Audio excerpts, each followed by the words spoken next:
Here with Nick Dahl, who just won Heat 2 of the mile for Duke, via Yale, of course. Got to get the Yale plug out there.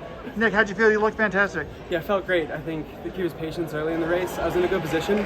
Sitting in 4 or 5, I knew exactly where I would have to be. But I stayed on the rail, and I kind of stayed out of trouble. So then, once the race started to pick up, I had to back up a little bit to get wide. But once I got wide, I knew if I crashed to the front, I was, trusting in my speed at the end of the race. So got to the front, held the front, and then once you get into a position where you're qualifying, you can't give it up. So I was just fighting to stay exactly where I was. Were you a little bit nervous? I mean, last time we saw you competing, you were at the Ivy League level, sort of winning the mile, kind of in an upset, right? 4:01 Yeah. guy back then, but Yeah. Any nerves there being your first NCAAs? There was a little bit of nerves I was riding today. It's the first time I've been at this meet in particular.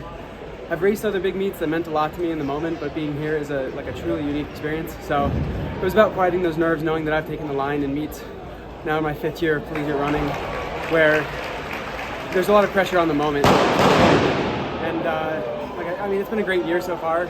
I got the ACC mile title 2 weeks ago and had a couple of really good momentum building races. So I felt ready to take on today, I think. Being as good as you are with 2 years of eligibility, I guess you probably had a lot of options. Why'd you choose Duke? Chose Duke. Balance of academics and athletics. I'm doing my 2-year master's in statistical science. I wanted to find somewhere where academically I could be pursuing something that really interests me, and athletically I could have all the resources that I needed to capitalize on the fitness gains that I had through the pandemic years, and then find myself in meets like this where I knew I belonged. And I think that it's been a beautiful balance of both of them for me at Duke.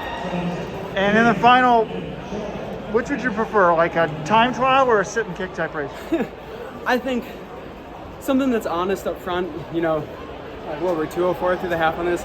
That's really slow for all those guys. It felt like a pedestrian jog out there. I think something a little bit more than that, I expect, and we'll see if that happens. I'm comfortable either way, though. I think it's more about keeping your head level and trusting your instincts. At this point with enough races under my belt, I think I get a sense for when it's right to go on the race. So comfortable with either. We'll see. It'll be fun. All right, good luck. Thank you.